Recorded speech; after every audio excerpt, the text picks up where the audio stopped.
أعوذ بالله من الشيطان الرجيم. بسم الله الرحمن الرحيم.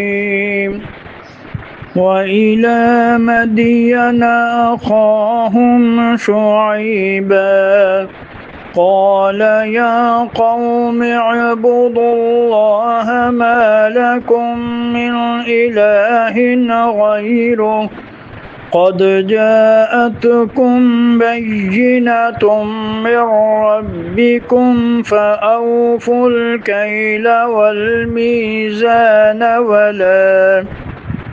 ولا تبخسوا الناس أشياءهم ولا تفسدوا في الأرض بعد إصلاحها ذلكم خير لكم إن كنتم مؤمنين.